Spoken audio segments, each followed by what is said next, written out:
Hello guys, thought I'd make a video on the BMW E30 325i Sport I bought a few months ago. If you can give me a like and please subscribe to the channel, that would be really appreciated. Right, so what we've got here is a 1989 BMW E30 generation 325i Sport. What makes the Sport different to the regular 325i of the time is that you got a limited slip differential and a close ratio 5-speed gearbox, and I think there was like maybe some tweaks to the suspension. You got the nicer, well actually no, because I think you could actually get the interiors also on the regular car. So what can I tell you about a 325i Sport? This one's let's say 1989. That puts it at 35 years old. It had 170 horsepower when new.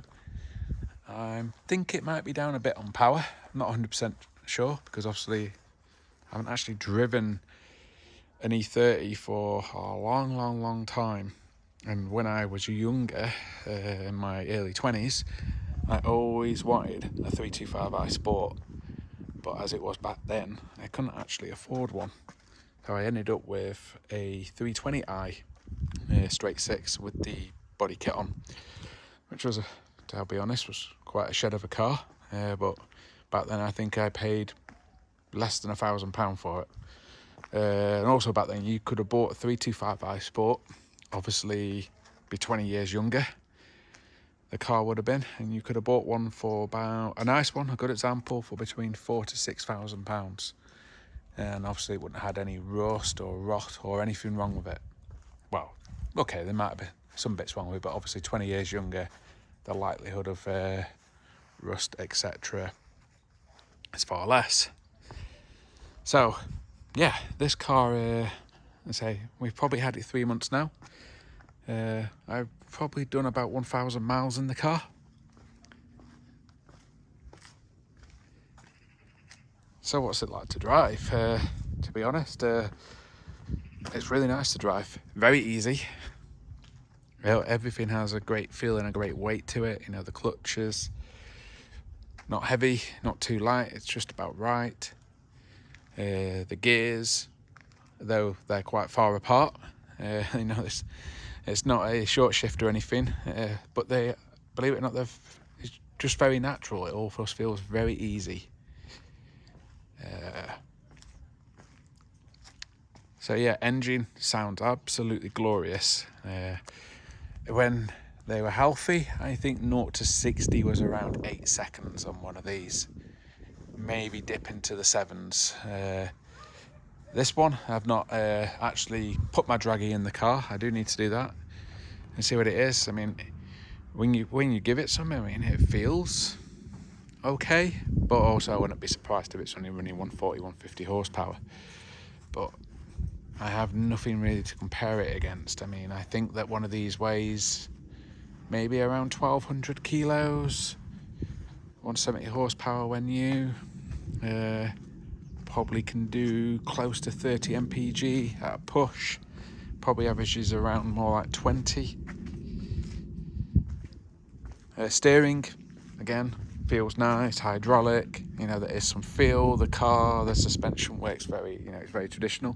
This car has H&R Cup suspension on it, which is actually different dampers and different springs. I had the certificate in the history folder for those, and they're on there. So car still rides really nice. It's very comfortable. It's more comfortable to ride in than our Alpine and our McLaren.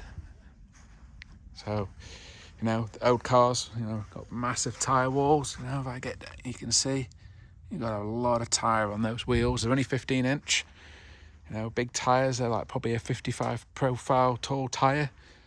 So, you know, they really help you know, deal with the UK roads. The only mod on the car is it's got a I think it's a Scorpion exhaust. It's not loud, just a really nice sounding exhaust, especially when you really get on it. Obviously, because of the age of the car, there's no catalyst. Everything else in the car is standard. I mean, it's just a really nice thing to drive. There's just something about it. I mean, obviously it's not quick like a modern car, but it's so much fun. It's really fun to drive, and obviously, I mean, to go above 80 in this, you've really got to try. I mean, I think it can probably do about 120, 130 at a push, maybe a bit of a downhill. But, you know, you'd have to be, to go fast in it, you'd have to really, really mean it. And that. Let's just have a better look at the interior.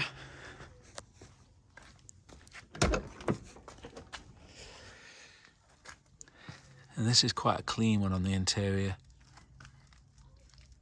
Hasn't got the original radio anymore. It's also got aircon. Our plan is to recommission that and get it working again. It's also got a sunroof. So yeah, like I say, we bought it about 3 months ago. Obviously, you know, it was a car that had a lot of the body all stripped down, you know, areas of rust repaired, and then it had a full repaint. But a little bit more on that later on in the video, as unfortunately we believed it to be totally rust free, but there's actually still some bits of rust that need rectifying, but actually nothing too major, nothing structural, nothing that's going to cause an MOT failure. Just the kind of things that if we sort them out now, and as the saying goes, nip them in the bud, it will be a real solid car. I mean, everything from the back has all been done, and has all been done to an acceptable level. But unfortunately, there are some areas around the bulkhead, and you know, in these areas here behind the carpet and there, it's a little bit gone in the bulkhead behind the glove box, and the same on that side. The only bit that you can actually see is at this wing. And you can see some very faint there, and on the sunroof there's also gone hazy there. So our plan is, I've been a gentleman called Mick up at YorkeSport. He is basically the oracle, like the encyclopedia of E30s and Peugeot 205s. So if any of you guys are in the UK and you've got a Peugeot 205 or a BMW E30, there's nothing that he cannot do on them and does not know. He also has a lot of spare parts. So anyway, let me just go through the list. Obviously, when I bought the car, I made a very long list of issues. Yeah, a few of which I sorted myself, as I like to think of myself as a bit of home mechanic. So let's go through what I did. The first thing, obviously, the central locking wasn't working, which was maybe wiring and relays. Turned out it was both, which Mick has fixed at YorkeSport. So we now have fully working central locking and interior lights. One of the fog lamps wasn't working. That was just somebody had stole the connector in the past, so I rewired that one myself and got that working. I fitted a new elephant trunk drain in the engine bay to make sure the water drains still. I fitted a new sunroof seal because obviously the car was letting some water in via the sunroof, which has fixed about half of it. Unfortunately, the reason it's still leaking in is where the drain runs is where there is some rot around the bulkhead, hence why it still leaks a little bit. Obviously that's a job for a later date. Fitted all new lenses on the front myself and all new high energy bulbs to improve night driving, which really works well. Was having a few electrical issues with things cutting out. That turned out it was the battery, which again I did myself. Fuel gauge was bouncing all over the place. Turns out on one of the inside, there's little very thin wires they'd snapped. Mick at YorkeSport, he managed to solder the wire back together and get that going again. Now, the car was idling really high when we picked it up, about 1200 RPM. And that, no matter how warm or how cold it was, it always did that. So at first I obviously spotted that somebody had tampered with the throttle stop screw on the throttle body, so I adjusted that, which kind of got things right, but the car just didn't seem to run right. After I got a multimeter out and checked the TPS, throttle position sensor, it turned out that the TPS wasn't actually going onto idle control or full wide open throttle. I did manage to fix the TPS by pulling it apart and dismantling it, but I wasn't really happy with the fix, so I fitted a brand new TPS and then reset up the throttle body and the butterfly to make sure that everything was working there. So the car idles now at about 900 RPM, pretty much where it should do, 800, 900 RPM.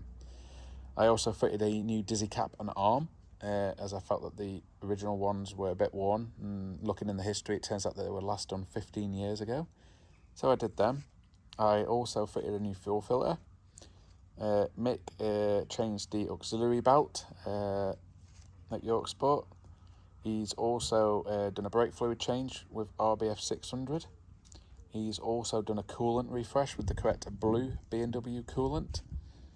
Like I said, the air conditioning looks like it will need a full overhaul, new seals, and then obviously a gas that's suitable. That's a job for a later date. Washer jet kept popping up, stuck that down. I've changed the differential oil with the correct limited slip diff oil. Mick at YorkeSport's done the gearbox oil. Oh yeah, I say I did the dizzy cap and arm. Loose body panels. There was a few of the body panels were a bit loose, either lack of glue or lack of clips, all of which Mick at YorkeSport has fixed. The car got a knock every now and again. Under heavy braking, it turned out that the ABS ring on the front driver's wheel had a crack in it. So Mick's fitted a new wheel bearing and ABS ring, and also one of the drop links was a bit damaged on the front, so Mick has also changed the front drop links as well. So upon that, all bushes and everything are now all good. As I said earlier in the video, it's got H&R Cup springs and dampers. As I highlighted, though the car is pretty solid, the front bulkhead and lower front area and the footwell is going to need attention, along with potentially at least maybe either the front wings repairing or replacing, all of which Mick does have original OEM wings that are not rusted, so we might be replacing it with those if we can't repair the ones that are on there. The rear lights were having random issues. Turns out they just needed a couple of new bulbs, and the little metal spring-loaded, what they rest against, was pulling up a little bit, so they were a bit tighter. I fixed that. As I mentioned, I did the sunroof seal. I also fitted a new bonnet soundproofing. I will show you under the bonnet later on in the video. Mick at YorkeSport has done the valve lash clearances, but they weren't too bad. I did an oil and filter change. Also, the screen washer bottle was cracked, so all the screen wash fluid, water, just fell out the bottom. Mick's fitted a new washer bottle. Like I say, Mick's done the brake fluid, he's done the auxiliary belt. The rear caliper was missing its return spring. Mick's fitted a new return spring. Steering column UV joint had very minor play in it. Mick's replaced it for one with no play. It's had HAL stainless brake lines fitted all round by Mick at YorkeSport. Rocker cover gasket was obviously changed by Mick when he did the valve lash adjustment. And we did the gearbox. He changed the AFM just to rule out that if there was anything wrong with mine. All good. So yeah, the car has basically now had everything overhauled mechanically. We were going to do brake disc and pads, but as it turns out, the brake disc and pads on there are quite new. Now there's no lip on the disc, and the pads have pretty much got 10 mil on them. So we decided to leave that. So we have new brake disc and pads, but they're in the boot of the car for a later date. Car's got a new Toyo T1R tyres on, which I would normally not advocate fitting in any car because they're pretty terrible. But on an old car like this, they're actually fine. So yeah, there's the boot. I say there's the new brake disc. Box of spare bits. Obviously, all the areas at the rear of the car that we feel are solid, but we're a little bit, not painted as well as they should be. We've gone over with some treatment and some paint just to make sure they stay good. And it's going to be a job. It's either going to be, I know two people who I would trust to obviously do body work for me. Obviously Mick himself, because he has lots of E30 spare bits. So, he could sort the. There's nothing that you can. I mean, when I say this rust, it's minor, but it's obviously we want to get this to absolutely spotless. I mean, I'll show you under the bonnet here. It's quite clean, to be honest. I mean, the issues. There's a bit behind all of that, a bit lower down. Like I say, there's a bit in these bottom corners here. And there's some, again, you can't really see it because it's not gone through, but there's some in these areas, and obviously this wing. But yeah, that's the engine. All that jazz. Yeah. So it's also the bonnet opens the right way. I never understood why more cars don't do this, because having your bonnet open that way, okay, yeah, I guess it may. Oh, let's show you the soundproofing, which I fitted, because obviously that had turned to a nasty dust.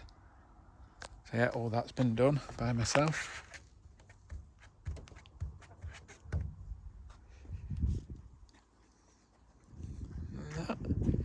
So I did the sunroof seal.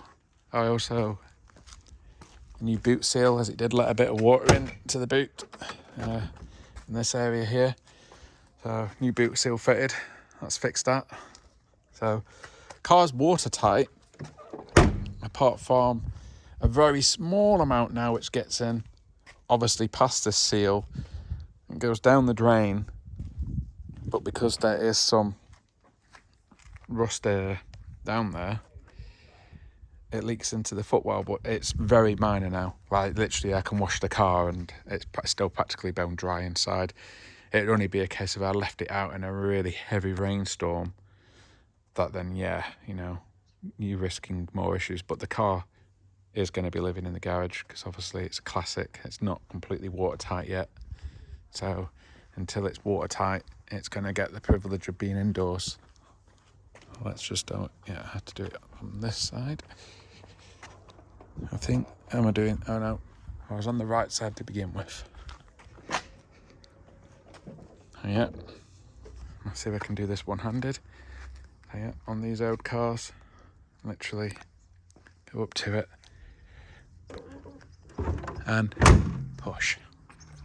That's that done. As you can see, I think these old E30 BMWs are absolutely beautiful things to look at. They're like a TARDIS as well on the inside. It's a small car by modern standards, but you've got 4 seats. You can carry 4 adults. Well, you could carry 5, I guess, at a push, but I wouldn't recommend that. But you can carry 4 adults reasonably okay. You've got a ginormous boot, as you've seen. So yeah, it was a dream car.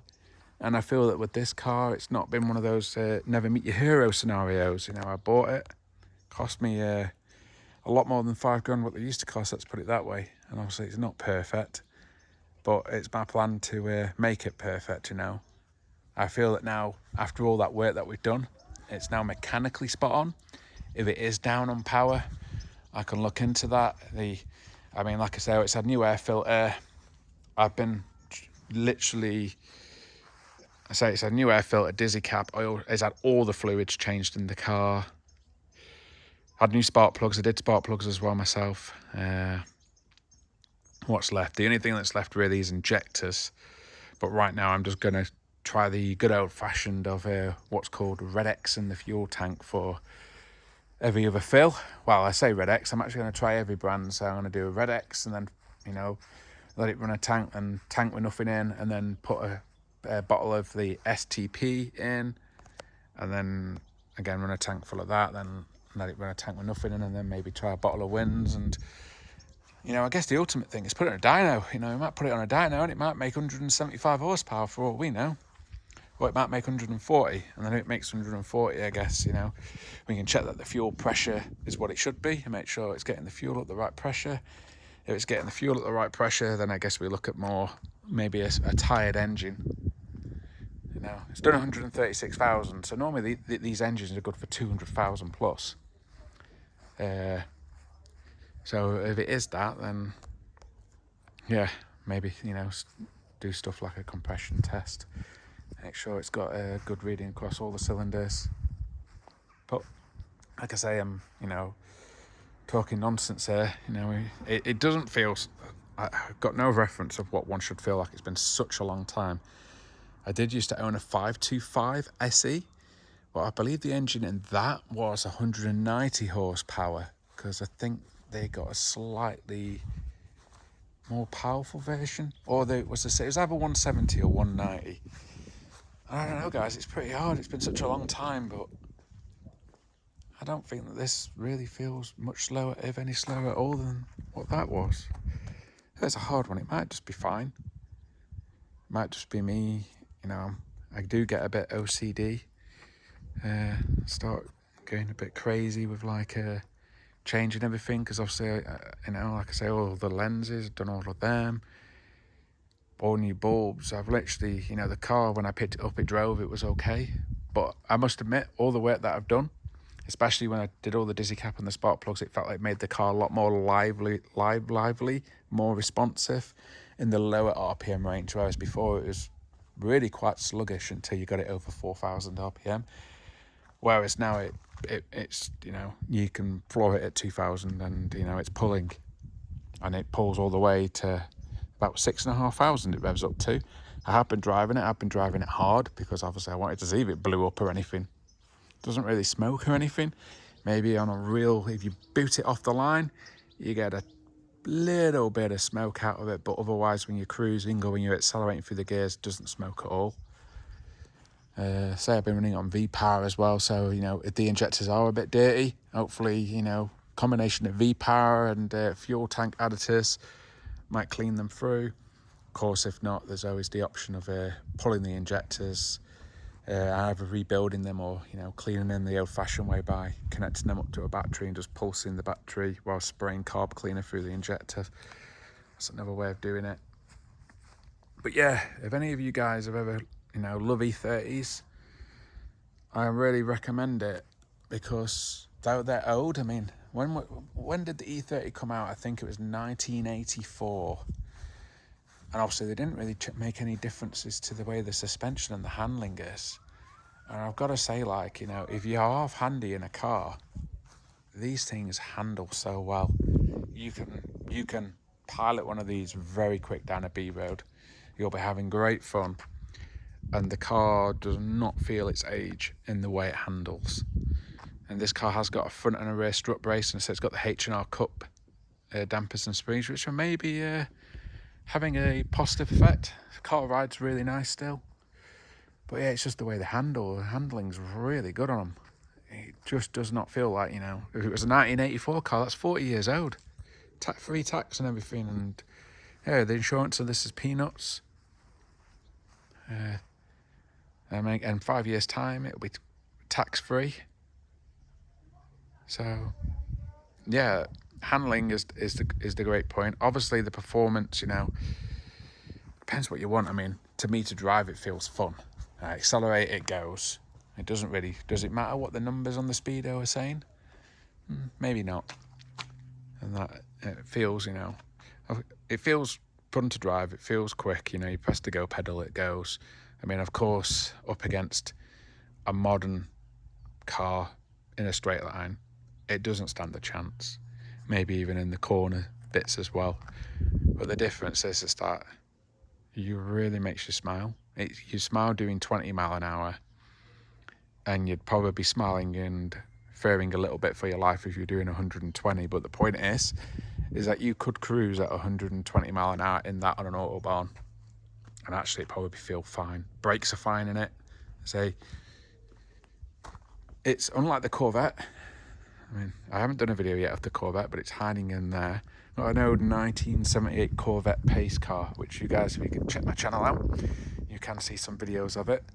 You don't really ever want to go above 80 mile an hour in that, because the front end goes very light, because the car feels like it's going to take off. You get to 100, you feel like you literally are airborne. Whereas this feels a lot more, you know, feels a much more planted car, a lot more capable in the corners. And that's how, yeah, from a handling perspective, it's anybody could get in this and drive it quite fast down a B road. In the wet, obviously you got to be a bit more careful, but it's not, you know, it's not a death machine, because even if it's healthy, it's got 170 horsepower, so you know, it's balanced. I think that is the key word with these. The balance is outrageously good on them. They're such a balanced car to drive, because you're not overpowered. It's got the engine in the front, limited slip out back. So yeah, I don't know if you've ever fancied an E30. I've definitely, massive thumbs up. You know, they're cracking cars. Look absolutely beautiful, truly timeless design. I think that the BMW E30, E46 are absolutely timeless designs, and I feel that the E36 M3 is now becoming also quite sought after as well. But for me, anything after the E46, just not as keen on them. Some of the modern ones look quite nice, but I feel that kind of loss of. I feel like the E46 CSR was peak BMW, and I feel like after that they've just gone really downhill. So yeah, engine, okay, it's not the quickest thing, but it's great fun. Sounds amazing. The handling is fantastic. The brakes are okay. Of course, you could, I guess you could make the brakes amazing if you wanted to, because again, with an E30, the modding world is huge. So yeah, any questions, as always, just drop a comment, ask me what you need to know, and I will do my best to answer it. I'm learning as I go along with this. I say I've done a lot of work myself, but work that I wasn't confident in doing, I got Mick at YorkeSport to do. He's based up Stoke-on-Trent, just off the A50 after the very large Tesco, or if you know Tegua, he's very close to Tegua, who obviously sell lots of car performance parts. So yeah, E30, cracking car, great fun. Just proves that you don't need big power to actually have fun in a car. So as always, guys, let me just show you the dials very quickly. Good old-fashioned dials.